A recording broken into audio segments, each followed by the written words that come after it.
Ladies and gentlemen, welcome to another episode of Current Review. And as you know me, my name is Tebogo, and I'm with my colleague Thamsanqa, aka TT, from the Hookup Podcast. And you know, my platform is called the Unsaid. It's where we leave everything onto the table. And today we're having a quite interesting show. You know, the road to election is currently around, it's already happening. We're already on that road. I think we can call it the R23 to elections, if I may put it that way. And we are talking to Mr. Werner Horn from the DA, Democratic Alliance, who's going to be giving us an overall view in terms of what happened this weekend. We all know that it was voter registration weekend. We saw political parties going out campaigning, others holding umbrellas for people, others trying to give them juices, others were trying to, please voters to actually go and register to vote for them in the next upcoming elections, which is going to be taking place next year, which is 2024. The date hasn't been released yet, if I'm correct, but soon I think we will know. But without wasting any more time, Mr. Horn. Good morning. Good morning to all of your viewers and listeners. No, thank you for that. Tell me, in terms of this past weekend, the registration weekend, what's your overall view?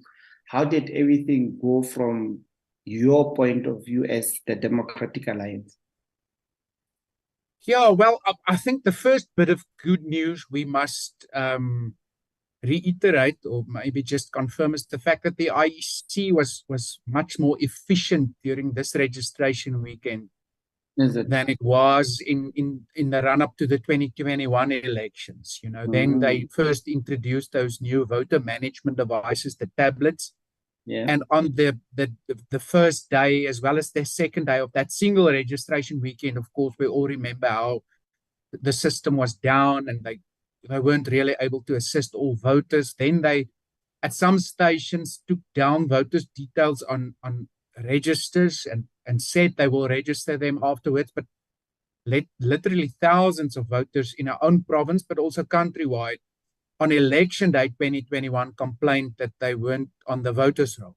So this past weekend, our analysis is that the IEC was quick out of the blocks on Saturday compared to previous voter registration weekends. By 8:30, more than 90% of the stations were up and running.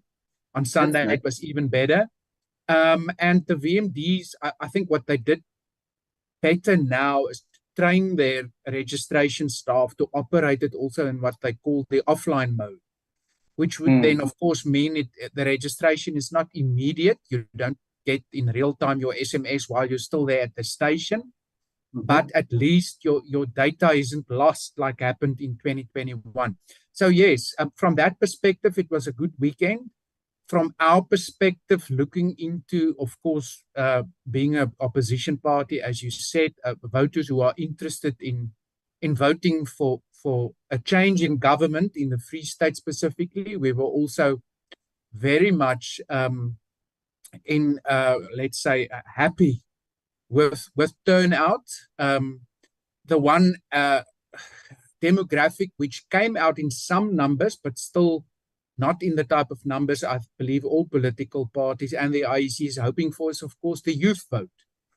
So even though countrywide about 3/4 of new registrations, so that's people who have never registered, came from that youth component of the population. In the Free State, that percentage was slightly smaller. In fact, the share of the youth vote as a total share of the registration activity in the Free State was the lowest of all 9 provinces. Yeah, it's less than 20,000. Sorry? From what I'm looking at, it's less than 20,000 registered young between the age of 18 and 19. Yeah. And as I say, in some provinces, even 1 out of every 4 people who arrived at stations to register was from that young, that youth vote segment of the market. In the Free State, it was just about 15%. So quite clearly, we still have some work to do to motivate and lobby the young people to come and register and in order to perform not only their right to vote, but really also their duty to vote. But then purely from a political perspective, we're quite convinced that we outperformed our own share of the market compared to 2019. So in 2019, the DA got about 17.5% of the votes in the Free State. And in this registration weekend, our confirmed share of people who arrived for registration surpassed that 17.5% in the province.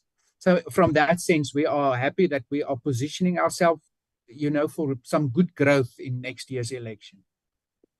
So in terms of the mechanics that the DA is using, especially to attract voters to vote next year, I know you guys are quite strong when it comes to SMSs. We'll get SMSs left, right, and center in terms of going to register and voting and all that.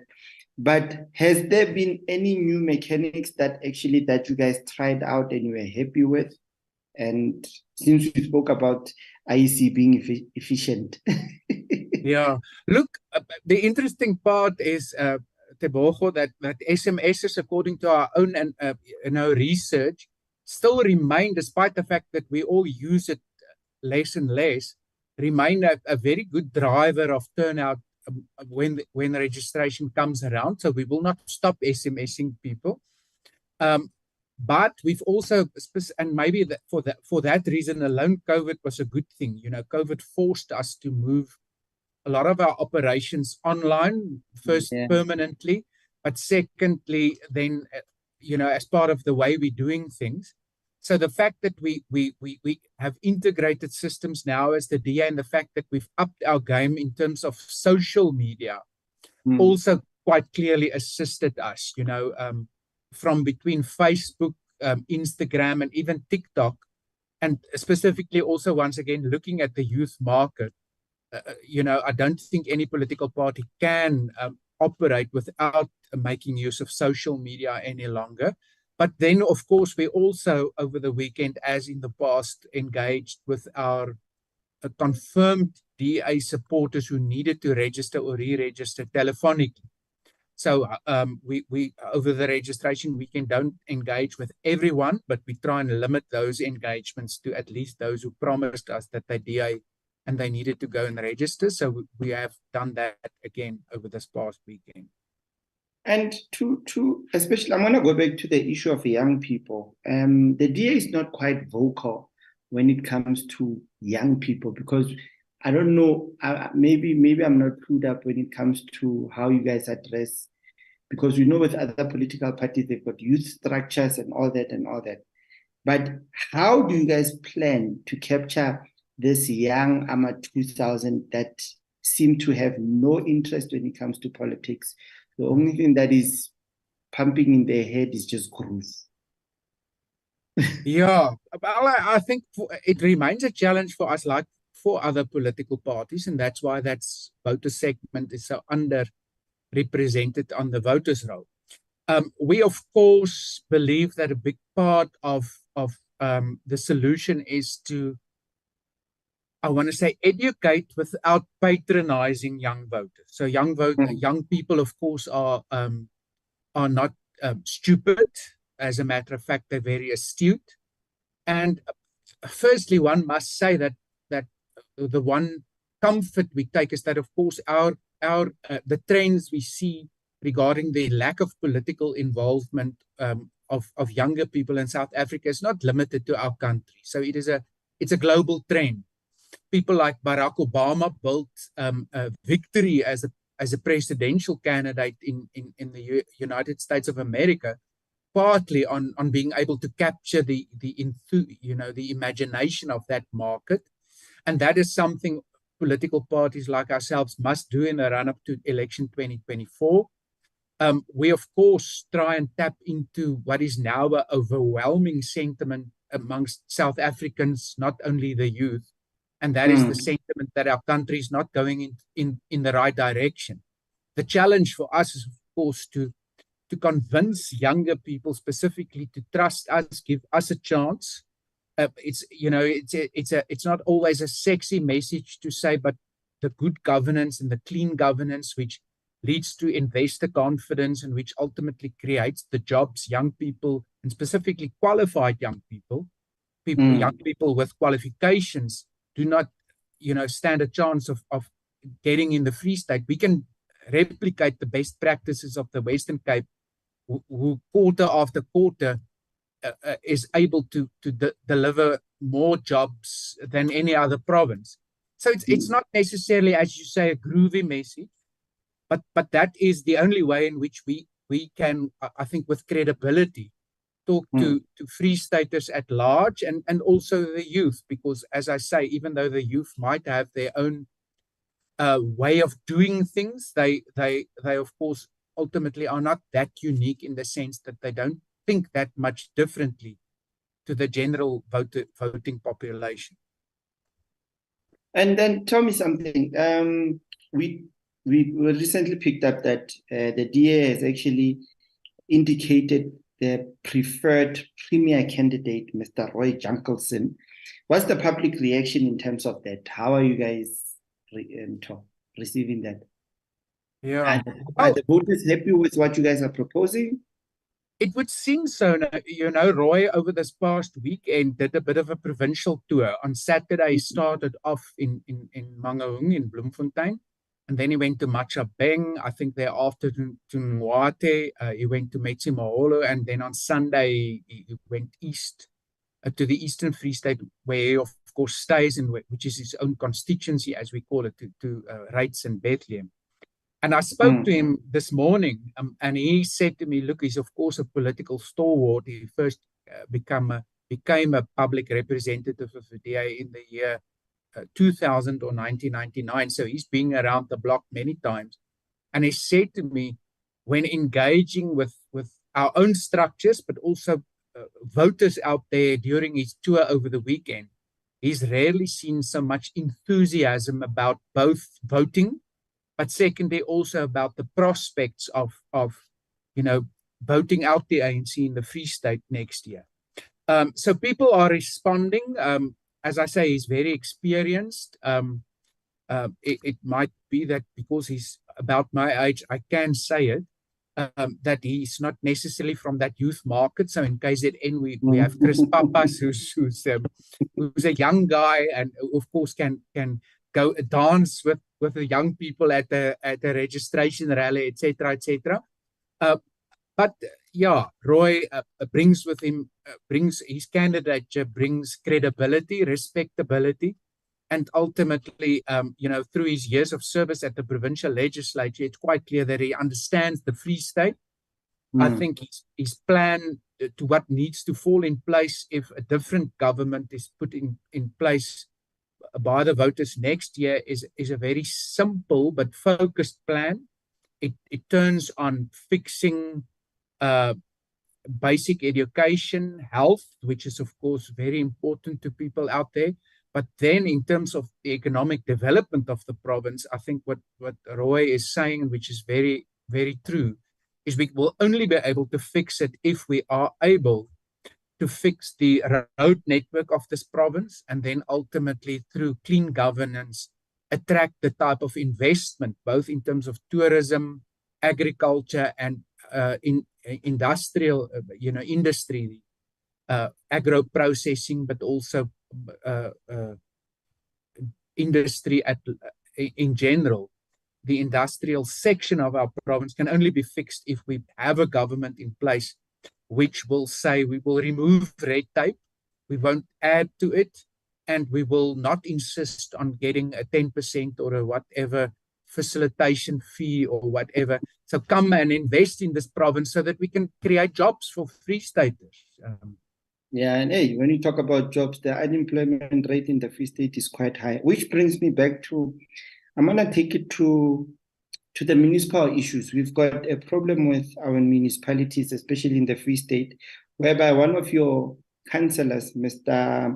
Madiela at Mangaung, actually raised an important issue about the National Financial Recovery Plan of the municipality, which is on the brink of collapse. And we also saw in Machabeng also the same situation, even though we are tiptoeing around that situation. And then you consider the fact that our municipalities are in trouble. But however, there was about 200 million that was not even used and had to be taken back to to National Treasury. How do we justify that, especially now that we're going to elections and we want to bring confidence within the voters? How do we explain what happened, the flaws, and how are we going to fix that? You as the DA. No, I mean, firstly, let me say, you're quite correct. Unused grants, whether it's grants which local governments receive, sometimes there's even in the ranks of our provincial government, one thinks of housing specifically, grants that has to be returned to National Treasury because it's simply not being used. And then we must remember, you don't even need to spend that grant in the first year you receive it, because planning is a complex process in South Africa. National Treasury gives you basically 3 years in which to start spending a grant, otherwise you will lose it. So to lose grants because you simply don't start planning, you don't start spending, is a crime against the people of the Free State, and that must be stopped. In respect of local government, you're also correct. The Auditor General says that we're sitting with the worst local governments in the country as the Free State. And looking towards next year's election, it's of course a national and provincial election. What we are saying is, what should be happening is that principle built into our constitution of cooperative governance must be given real effect. So we must, in the province, do a very careful analysis as to whether our officials there is able to cooperate and assist local governments. So what should happen, and that's also part of the blueprint, the DA followed in the Western Cape when it took over in 2009, is you should have a specific component within your provincial administration of real people with real expertise who can go and assist local governments to properly spend the grants they receive, to fix the type of installations that deals with basic service delivery, water provision. So many Free Staters have intermittent access to clean water simply because our purification plants are not operating. Now maybe we are about to enter a drought period again, which will just exacerbate those issues. But over the last 2 years, we've had plentiful rain, and yet taps were dry in so many households throughout the province. So we say the role the provincial government has to play must entail employing and involving people with the type of expertise that can cooperate with local governments to fix those issues. The same with grants around infrastructure, roads, storm water, electricity distribution. We now talk of load shedding, but so many power outages are caused because of dilapidated distribution infrastructure. So in that sense, the national provincial elections can do a lot to help start the process of fixing local government and the way it provides services and the way it spends or doesn't spend the money it gets from national government. Mr. Hon, tell me something. I don't have much time. I'm left with about 4 minutes.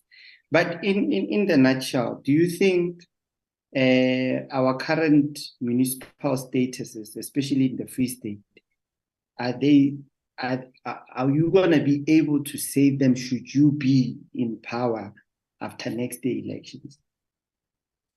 Well, we must firstly say to one another, of course, you still sit with the council elected in 2021, who, of course, will have to show a political will apart from Metsi Maholo, which is a hung council, and the Vosile Dabi district municipality, where the DA is in a minority government. The rest of the councils in the province still run by the ANC.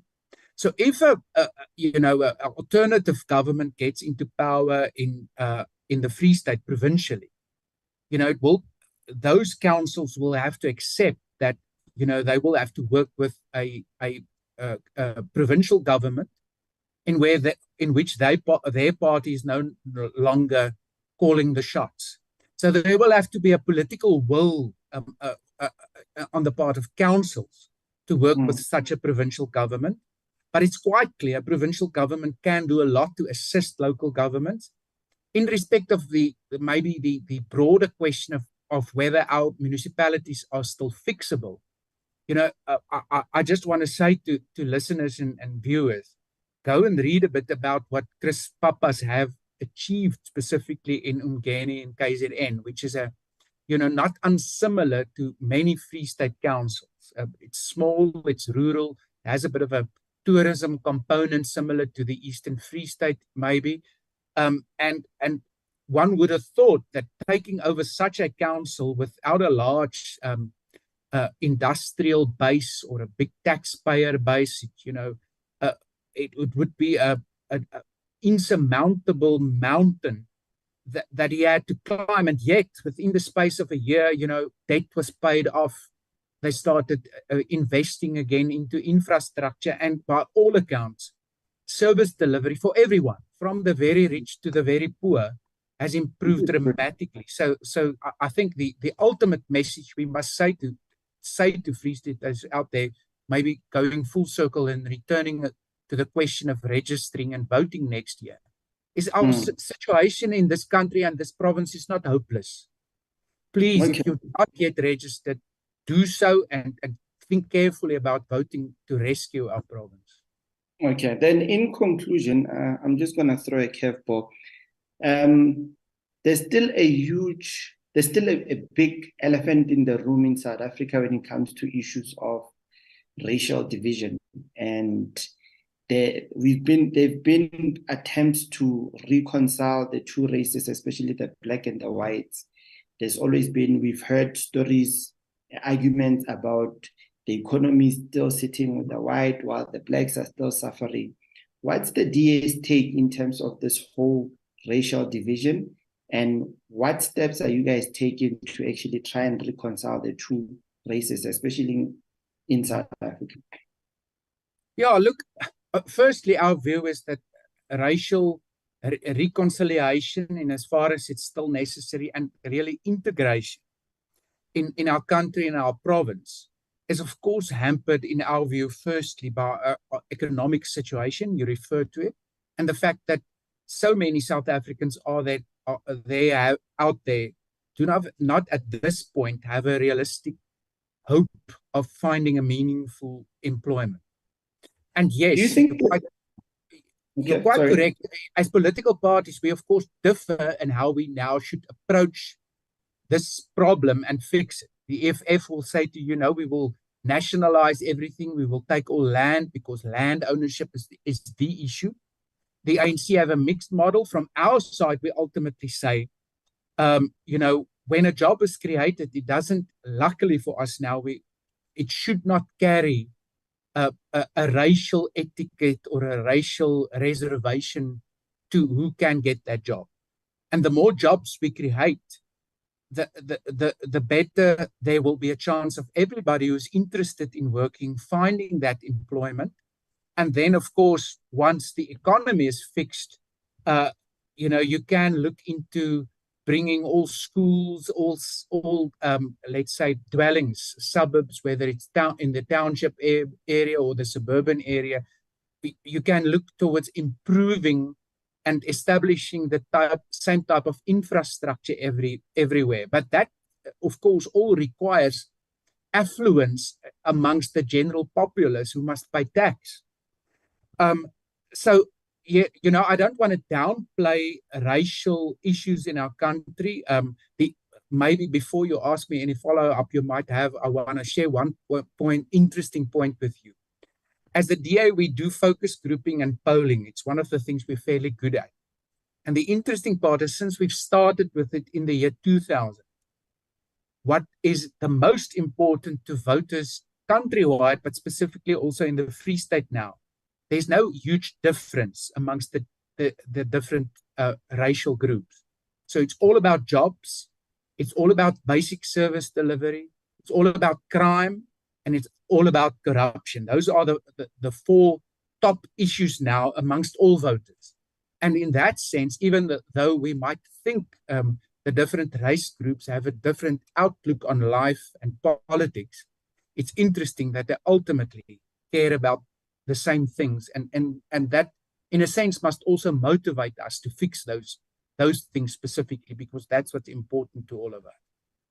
Okay. And in closing, what would you say? Because I have only got about a minute for you, because I want to continue this discussion, but due to time, I cannot. So what would you say in closing for a message from the DA? Well, the message from the DA is simple. Everybody agrees our country can't go on like on the path it has now been on over the last 5, 10, 15 years. Jobs are not created. Our people are not finding employment. Service delivery has just gone backwards over the last 15 years.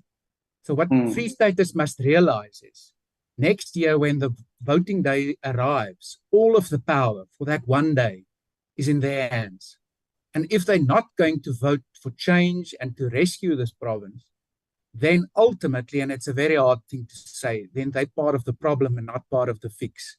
So they must think very carefully about whether it can ever be considered by them to not change their vote if their vote in the last 2, 3 elections have not brought them a better life. Okay. And thank you very much. And ladies and gentlemen, that was Mr. Han, the spokesperson from the DA, also in the Free State and a member of Parliament. And yeah, you've heard it. Like we said, the R8 to the national election has started. We've jumped onto that bandwagon. So we encourage everybody out there, especially the young ones. I'm talking mostly to the young ones, to go out and register. Your vote counts a lot. It means a lot. This is the time for you to actually voice out what you want, due to the fact that if you don't vote and you just keep quiet, it won't change. I mean, like sitting at home and saying, now I get bored, I don't entertain political parties and what. That thing actually, it's the one that is actually costing us the problems that we are currently facing. So I'm encouraging everybody to say, look, go out, vote, do your best thing, and don't neglect. Don't neglect your right. Like this past weekend, I saw a cartoon on one of the newspapers whereby political parties were holding umbrellas, feeding the voters, holding their hands, ushering them to the registration. Yes, right now they need you. But the saddest thing is that once they come into power, they forget about you and they fight amongst themselves. They think about themselves first. Also, there's a message to political parties to say, the minute you start fighting amongst yourself, consider the voter. Think about the person who went and actually put you in power in that position. They trusted you with their lives, but now you're making their lives difficult. I mean, like 30 years down the line into democracy, we cannot be still arguing about potholes, about pit toilets, about service deliveries and all that. We can't. We need to find ways to actually engage with people. So we cannot be 30 years down the line in South Africa and all of a sudden we're still complaining. We need to have change. Oh, Tammy is back. My colleague was struggling with network. Like right now, load shedding is showing my friend flames. We shouldn't be sitting like this where load shedding is giving us problems.